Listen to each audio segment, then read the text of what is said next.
Hey everybody, Josh RV Nerd of Bish's RV back down here at Forest River today again. You folks said you want to see even more Rpods, so I got you even more Rpods. This is one of the smaller ones. This is the little 171. And historically, when you think Rpod, these kind of inflated teardrop sort of campers, this is really what you thought of. But they have come out with so many, like they've become so much bigger than they used to be in terms of how their footprint in their catalog. But this little guy, if you're okay, if you know each other biblically and you don't mind bunking up, this could be a little couples camper. But I actually think this makes a really great solo camper. Like if it's just you and the dog and you want to get out there and have a little bit of fun. This is a really easy tower and goer. I think it's only like 6.5 foot wide, but it still runs on a full width axle. So despite being a single axle RV on a short wheelbase, it actually still tows fairly well, which is kind of nice. The other thing here, the walls, you have Asdel going on, you have a bigger vent fan in the bathroom. It is a wet bath, and for some people, that's an immediate deal breaker. But there are people who are specifically looking for the smallest, most minimal bathroom possible. And there's actually little notches in the shower enclosure where if you wanted to put like one of those twist lock hanging rods and just turn it into a closet and have no bathroom, you could totally do that here very effectively. So you've got a very private rear bed, you've got your front dinette. And what's interesting is this kind of reminds me of like the baby version of, I think it's called the 204 Rpod, but like if you look at this and you're like, I like the concept, but I need bigger. Like if you want a front dinette and a rear bed, they make one on tandem axles with a private rear bed slide and an extra large U dinette. So that's what's kind of cool. They make kind of small and medium, but Rpods never go super duper large. You can always tow these around, but this thing weighs only 2,600 pounds empty. The full max loaded weight's still under 5,000 pounds. A lot of tow package midsize pickups and a lot of tow package SUVs can find this one. If you don't want to give up your daily driver, but you don't want the cheapest, most basicest little, junk box out there, this is a sweet little solution.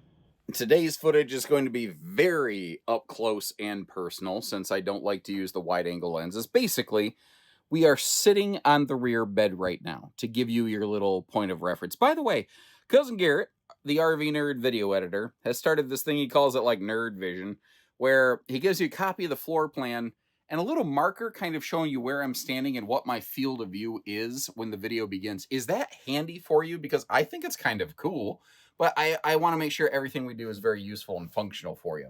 Up front here, you've got the little 2-bench dinette. The table could be removed. You could use that like a 2-bench lounge and have a wicked staring contest if you wanted. But it can also fold down to a little bit of a sleeper. I noticed they have to really pack stuff together here in these little campers. You do have your furnace located on the left side there under that. Now, it's not centrally ducted air. It's not centrally ducted furnace. It's a tiny one-room box, basically. It doesn't need all that.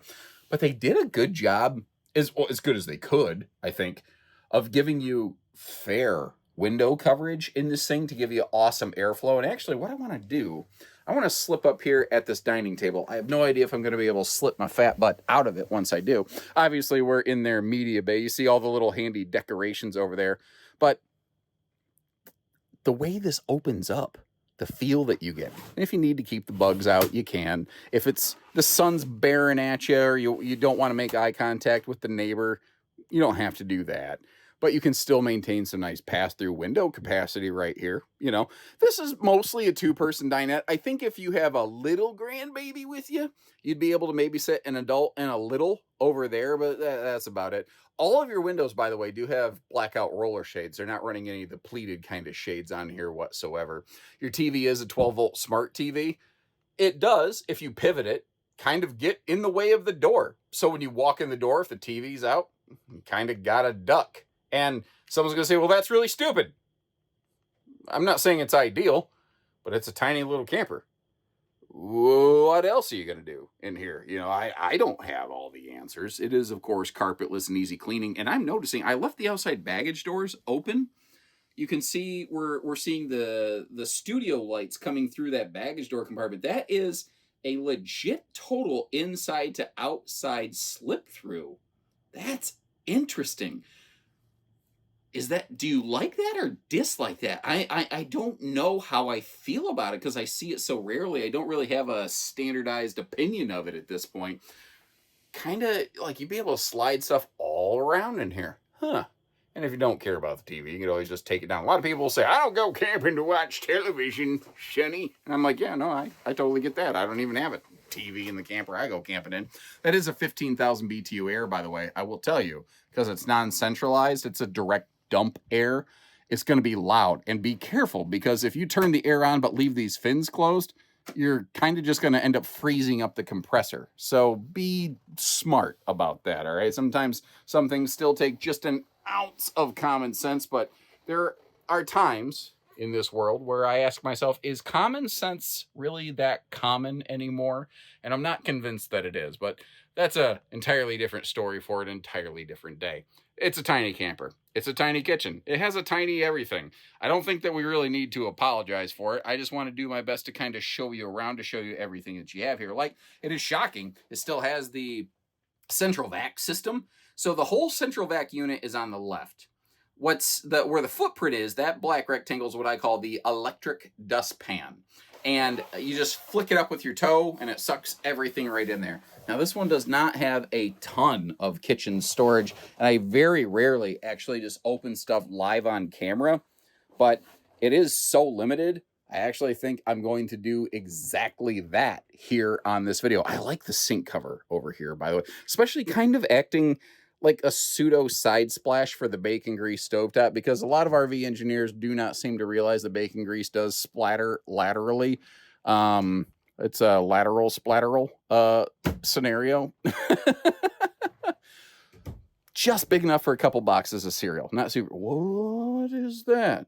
I missed this my first time through. Is this like a little clothes hanger? Oh, it is. Okay. So that gives me a place to maybe hang a jacket or something like that. This I thought was interesting. This light switch right here is actually for the bathroom. So when your partner's in there trying to use a bathroom or bathe, you can play a funny joke on them and turn the lights off. Of course, they're going to come out eventually anyway.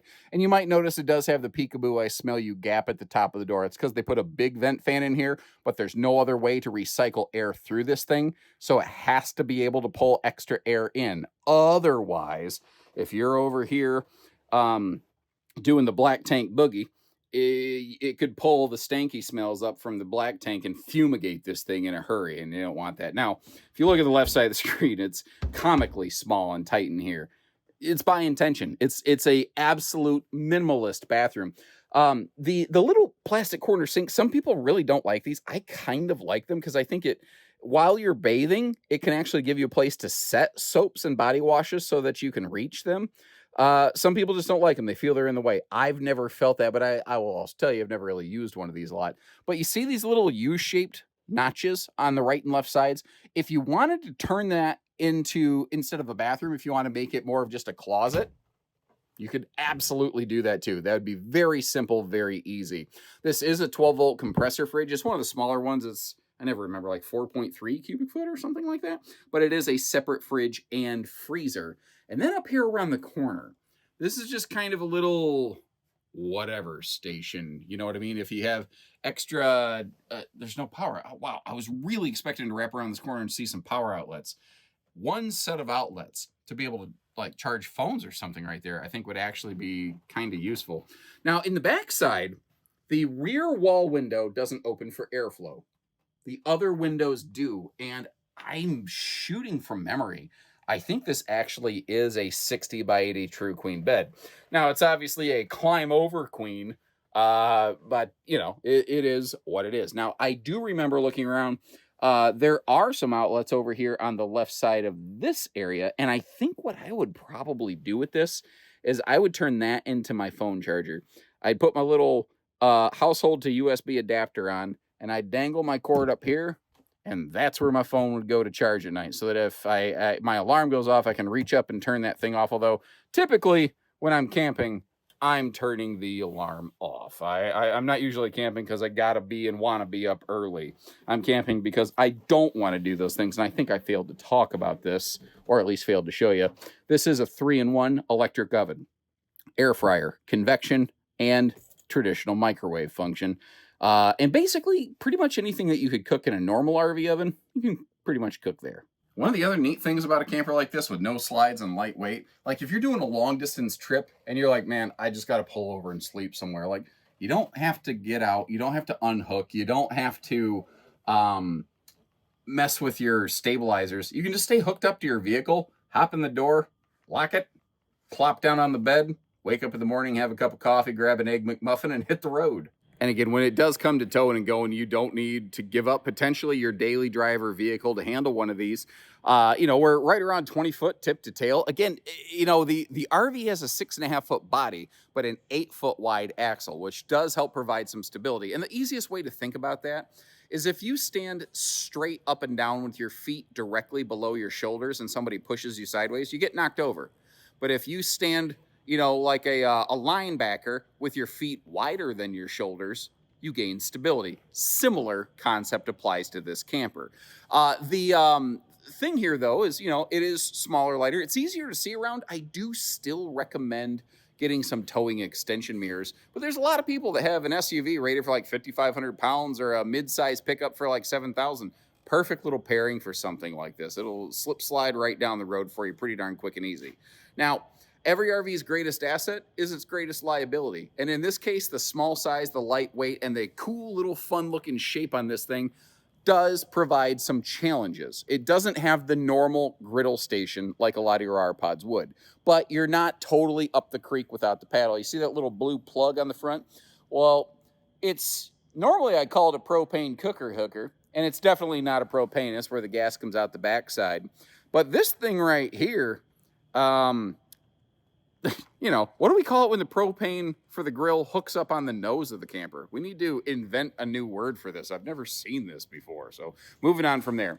You might notice currently a distinct lack of awning. Because of the shape of this, there's no real easy, effective way to put a normal awning on it. You're going to see a big box in that rear junk in the trunk pass-through called a moonshade. And basically it's an optional awning that sort of like suction cups-ish onto the camper, is the easiest way I can say it. If I'm not mistaken, Mr. Ben, these are a full front to back fiberglass sweep. Yeah, these do not have any sort of like rubberized roofing. Back there, the fellow in the little green shirt and the white chair, that's Mr. Ben. He's basically Mr. Rpod surveyor, if you will. So I just wanted to double check. It's been a while since I had my hands on one of these, and that little factoid kind of jumped into my memory. So you do not have a membrane roof. Now, when I say fiberglass roof, I don't mean a hard candy shell like a motorhome. It's the same kind of fiberglass. It's called FRP, fiberglass rolled product that you're seeing on the sidewalls. It just wraps all the way from the back to the front, but it's seamless. So you have your seals, your seams where your rear wall, which is your roof, which is your front nose, meets the sidewalls, but there are fewer seam points that you have to worry about taking care of. Now, you got to kind of do a bit of a dealer's choice. They let you sort of pick what you want to do with this. By default, you've got your spare tire being carried on a Class 2 receiver on the back. If you wanted to take the spare tire off and maybe store it in the rear junk in the trunk storage, you could, if you wanted to put something like a bike rack on the back here. So there is the potential and possibility of that. That big 15,000 BTU air conditioner really sticks up there, doesn't it? Holy cow. But hey, man, you want to be breathing icicles in this little box? That's how you get it done, son. Now, I've referenced this a few times, but we haven't exactly looked at it. It doesn't have a front pass-through, but you got that rear side-to-side bed, and they utilize all of that they can, even aluminum framework in there. And I forget to talk about this a lot on Rpods, the little sewer hose tube that they include with it. Interestingly, I'm almost a little bit surprised to see it. On this floor plan, we actually do have dual sewer outlets. It looks like black tank outlet in the back and gray tank outlet in the front of that tire.